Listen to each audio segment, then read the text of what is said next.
आज वरळी विधानसभा यांचा वर्धापन दिन सोहळा आज इथे पार पडलेला आहे आणि या कार्यक्रमात सगळेच नेते आहेत, उपनेते आहेत, त्याचप्रमाणे आमदार हे सर्वजण आलेले आहेत आणि या कार्यक्रम करताना यामध्ये अपंगांना आपण व्हीलचेअर्स देतोय, अंधांसाठी काही कार्यक्रम आहेत आणि अशा पद्धतीने अगदी सर्व समाजातील प्रत्येक स्तरासाठी काही ना काही देण्याचा प्रयत्न आज वर्धापन दिनाच्या निमित्ताने आज इथे करण्यात आलेला आहे आणि या कार्यक्रमामध्ये थोडासा एंटरटेनमेंट सुद्धा आहे आणि आपण बघाल तर वरळीचा हा पूर्ण जे नाट्यगृह आहे खचाखच भरलेला आहे.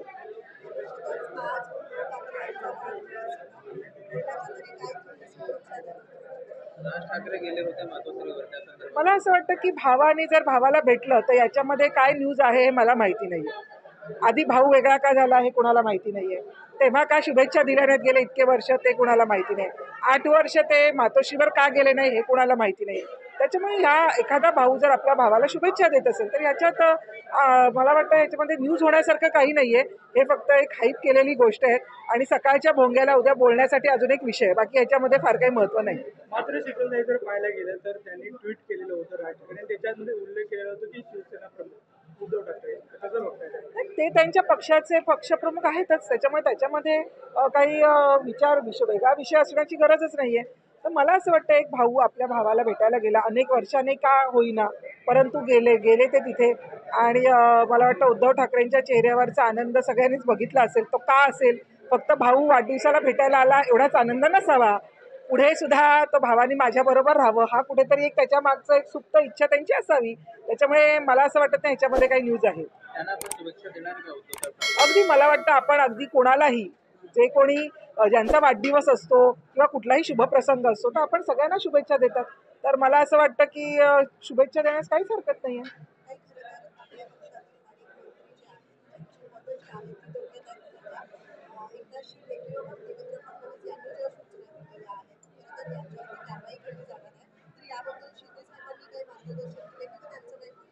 कारवाई केली जाणार आहे हे आम्ही तुमच्या माध्यमातून ऐकतो, आम्हाला तर माहिती नाहीये, परंतु तुम्ही सांगताय की त्यांच्यावर कारवाई होणार आहे.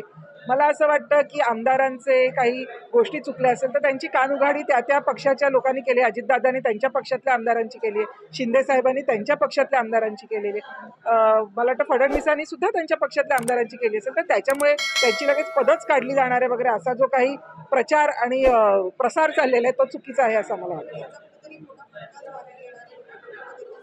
महानगर येणाऱ्या ज्या नगर परिषदा किंवा महानगरपालिकेच्या निवडणुका आहेत त्यांना बराच वेळ आहे तोपर्यंत, कारण कसं आहे ना यांच्यावर जे काही अनेक आरोप केलेले गेलेत हे शेंडा बुडखा किंवा कुठलेही पुरावे न देता अनेक आरोप झालेले.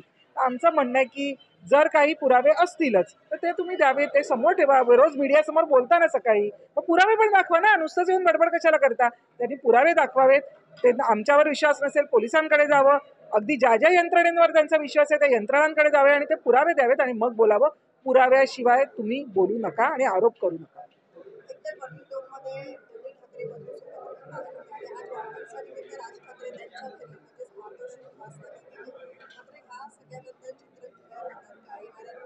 मला वाटतं त्याला वेळ आहे.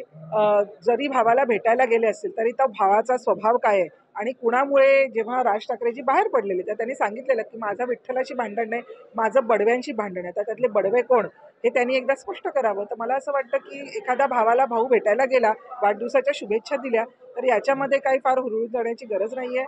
स्वतः राज ठाकरेंना माहिती आहे की उद्धव ठाकरेंचा स्वभाव काय आहे, उद्धव ठाकरेने कसे त्यांचे 6 नगरसेवक फोडले होते, कसा पाठीत खंजीर खुपसलेला, अनेक वेळेला राज ठाकरे त्यांना भेटायला गेलेले, त्यांनी भेटही दिली नाही, त्यांनी निरोप पाठवलेला, बाळा नांदगावकर किती वेळेला निरोप घ्यायला गेलेले. परंतु आता उद्धव ठाकरे यांना गरज आहे त्याच्यामुळे ते सगळे हात पुढे करतायत. परंतु जेव्हा राज ठाकरेंना गरज होती तेव्हा मात्र यांनी पाठ फिरवलेली याच भावाने हे राज ठाकरे आणि मनसैनिक विसरलेला नाहीये याची आम्हाला खात्री आहे.